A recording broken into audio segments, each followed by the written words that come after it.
In the studio, it is the one and only Michael Watson, who is our Mississippi Secretary of State, and he has with him the Assistant Secretary of State. Over elections, Kyle Kirkpatrick. Kyle Kirkpatrick. Yeah, Kyle's one of the superstars around the office. And Kyle, you got to grab a mic and just bring it to you. Manhandle a little bit. You got to eat closer. that thing, man. A little closer. You got to live. How's that? No, you have to leave lipstick on it. That's right. You'll sound you're in a cave. You got to eat the thing. You got to scoot up some too. How you like this tutorial that we're doing here? Kyle doesn't sing. You got to put it straight up and down. This guy. Come on, Kyle. Didn't you help him out? Didn't you before he got here? Yes. Didn't you tell him what the? Jeez. All right. Kyle, it's good to have you, sir. Thank you. I'm glad to be here. See, I still can't hear you. You got to get closer. Thank you. I'm glad to be here. You told me to razz him, didn't you? I did. Okay. Sorry, Kyle. I'm sorry. It was his fault. So there's a lot of things to talk about, and let's get. Now the elections are 2 weeks off. June 8th, the municipal election. So not this next Tuesday, but the following Tuesday. That's correct. And they can absentee vote this weekend from 8 to 12, and then next weekend obviously would be the last. Somebody asked me once, why doesn't everybody do this? And again, you have how the city was chartered or something, and so what percentage of our municipalities do have elections? Well, all of them have elections, but the chartered ones are on a different time frame. Kyle, I'm talking about having elections this round. I know that there's not some communist out there. Well, this one's going downhill fast. So, all right, go ahead. Yeah, Kyle, you want to talk about kind of the differences in when the elections are? There are about 20 special charter municipalities throughout the state. Those are the ones that are on a different election cycle than the rest. The other about 260 municipalities will have elections this year. Are they a lot of them at the same time, or are they just sporadic? They'll all be at the same time if they're operating under the I got you. code. I got you. Well, I'm thinking about the little city of Gluckstadt is ready for incorporation. I guess they'll figure that out and they'll write that into their incorporation bylaws. They'll choose. You don't often see a city being born that often. Yeah, I remember Goche was, probably the last one that I remember, just from the coast, obviously, was the newest. Yeah. All right, tell me, what else do we need to know about this election? Well, again, making sure that you get out to vote. This weekend you can vote absentee in your clerk's office from 8 to 12, and then next weekend will be the last. Obviously, if you vote by mail, if you requested an absentee ballot by that, it had to be postmarked on or by Election Day and received within 5 days thereafter. Same rules that we saw last year in the fall, so we're moving forward with that. Let's talk about the initiative process and get that out of the way also. The initiative process was something that you've commented on. Exactly what is the position of the Secretary of State's office as far? We had some, I think is kind of anemic different protests that went on. It wasn't that many people from my understanding. It certainly didn't catch fire as far as putting any pressure on anybody to mandate that they do this. From what we've heard from the legislature, from what we've heard from the governor's office and the speaker, and also the lieutenant governor, is maybe or maybe not a special session on this one, depending on what the governor wants to do, but more likely a special session on medical marijuana, and that's not even for sure. What have you heard? Really nothing on whether or not, other than the statements that you've seen, that we've all seen. And I think it's important to note, this was the will of the people. Now, what the court struck down was the procedural piece, 273.3, and then we looked at a couple of reasons to defend that. Obviously, it didn't work. The court disagreed with us, and I understand that. That's how courts work. Mm-hmm. But what we're seeing now is, the reason why we asked for that special session and encouraged the special session was to make sure that people understood, hey, we were defending the voice of the people. We wanted to make sure that their voices were heard. So with 273.3 being struck, the procedure didn't work anymore.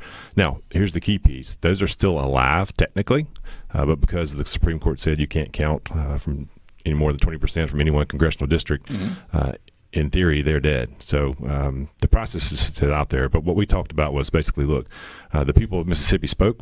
Let's address that in a special session. Not only that, but there are a couple of other initiatives out there that were passed that are important to Mississippians. Both of those passed with more than 60% of the vote as well. So we could address those and make sure to shore those up, that there weren't legal challenges to them. And we're talking about voter ID, obviously an eminent domain. I don't understand the voter ID thing, because when not the lieutenant governor, when the speaker was in, he basically said we shouldn't have a problem with voter ID because that was codified within law, so it's off the table, and they can gripe about that, but they're not going to be able to go back and change anything as far as voter ID is concerned with the initiative one way. You can file a lawsuit, but it's not going to go anywhere. So where does that stand? Does the Supreme Court justice's decision make voter ID more vulnerable in the state or not? To a challenge, I say yes. Now, would that challenge be successful? I don't think so. But again, well, that's not what we hear, though. We hear it can't be challenged because it is in state law. No, to that point, the vast majority of it is in codified in state law. The piece dealing with making sure the government provides a free ID is the only piece that's in the Constitution that's not in statute. So that piece would have to be added. Mm-hmm. Eminent domain, on the other hand, is completely in the Constitution, not in statute, the protection that was provided. Yeah. So that one is one that we should focus on. Explain that a little bit, because it has nothing to do with the government taking your land. This has to do with the private sector, one way or the other, and the private sector asking for the takeover using eminent domain. Basically, you can't take your property and give it away to someone else for development. I think there's a 10-year window. Yeah. But again, that's an important piece. Mississippians overwhelmingly supported that one, 70-ish. 73%. 73%. So that's a big one. So would that have to go through? I mean, is it as necessary? Is that necessary to have a special session? Would you think? I do. Or do you think that could be handled in the regular session of 2022? Well, if you want to make sure that the challenge is moot, that there's no point in even challenging it, then yes, you would add that to statute. You could do it next year, but again, you're allowing time for it to be challenged, which then we're going to spend money on attorneys and possibly a lawsuit. So if you're going to spend money one way or the other, we might as well make sure we get it right. For the call of people to say, well, we want the Secretary of State to do something, and what's your official statement from the Secretary of State's office? Well, so, the only thing left, and it's a procedural request, basically a request or petition the court for a rehearing. We've dug through that, looked at the court, past performances and different case law, and kind of made some decisions based on that, as well as what we thought would happen. I think it'd be a waste of time in the sense that I don't think it would be a successful effort.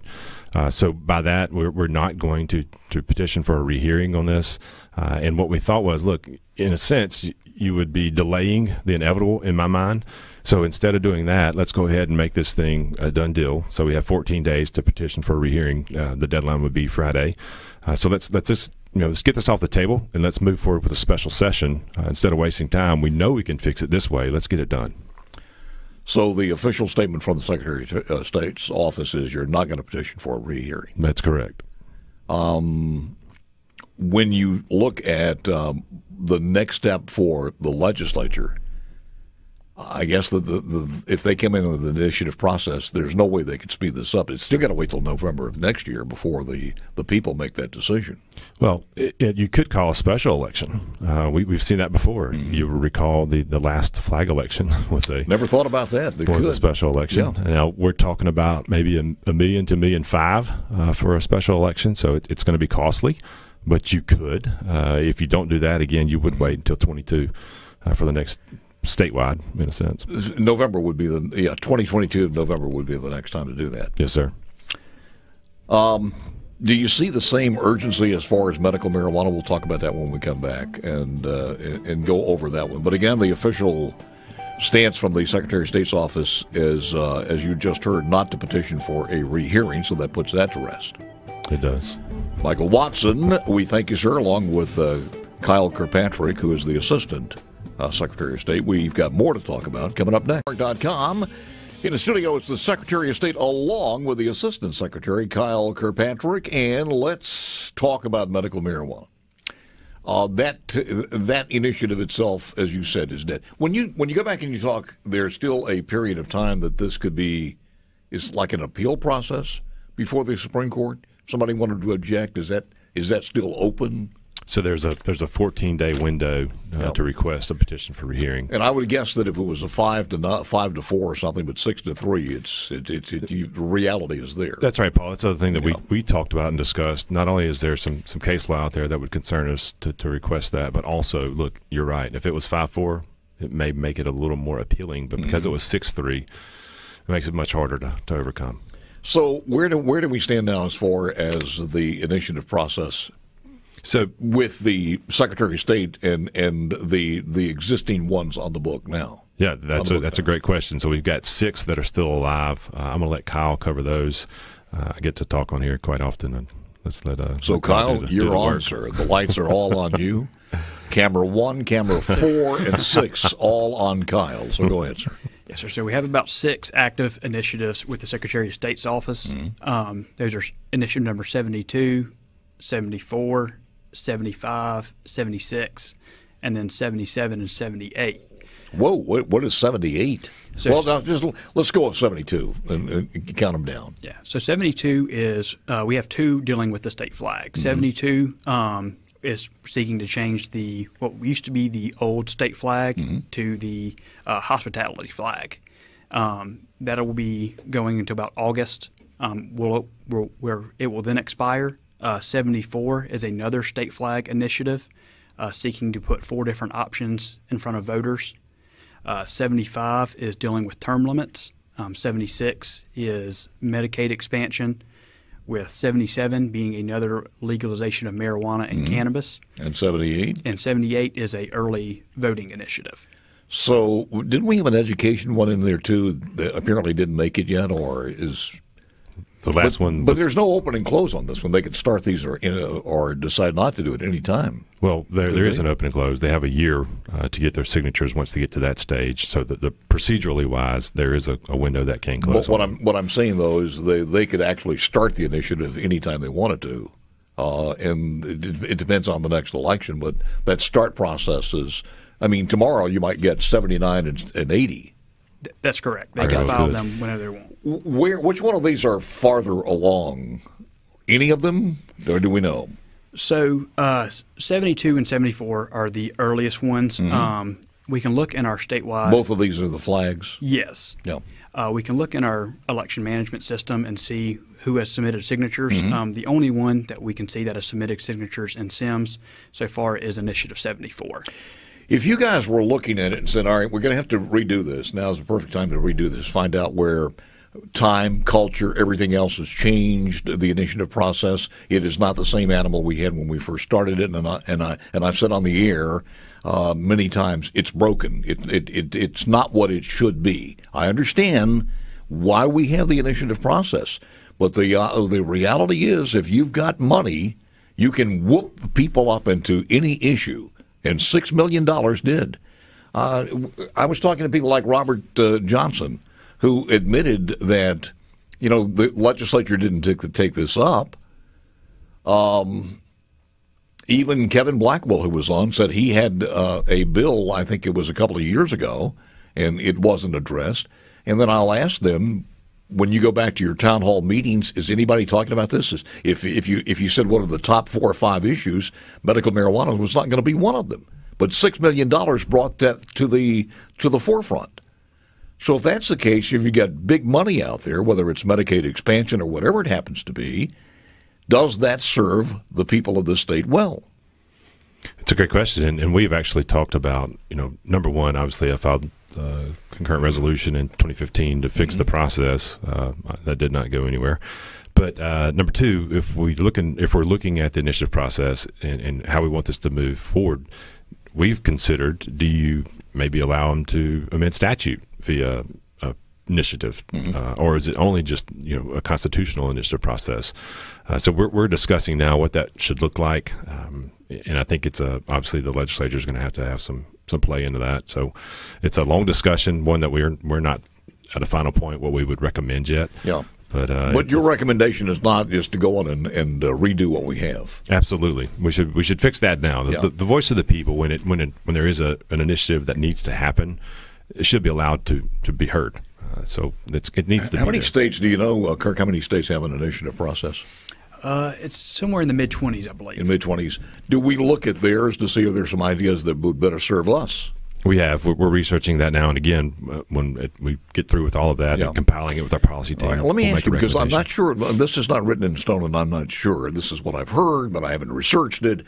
But some states have it where if there is a mandate from the people and they pass the initiative, that mandate is that the legislature must do it. In other words, it's still got to go through the checks and balances of the legislature. I think California's like that. And I think that some of the other states that passed medical marijuana, it basically says you must pass a medical marijuana bill, but it puts it in the hands of the legislature and the elected representatives of the state to do that. Yeah, again, that's one of the things we're looking at. Is that the right route? And we'll formulate a position and advocate one way or the other. All right. While I got you on here, what else is going on as far as the election is concerned? Are any changes there, any bills that happened in the 2021 or will happen in the 2022 that affect the people of the state of Mississippi through your office? Absolutely. We'll be returning to the session asking for the two pieces of legislation that died last year. One came out of the Senate, died in the House. One came out of the House, died in the Senate. One deals with our voter roll maintenance and making sure that... What do you need?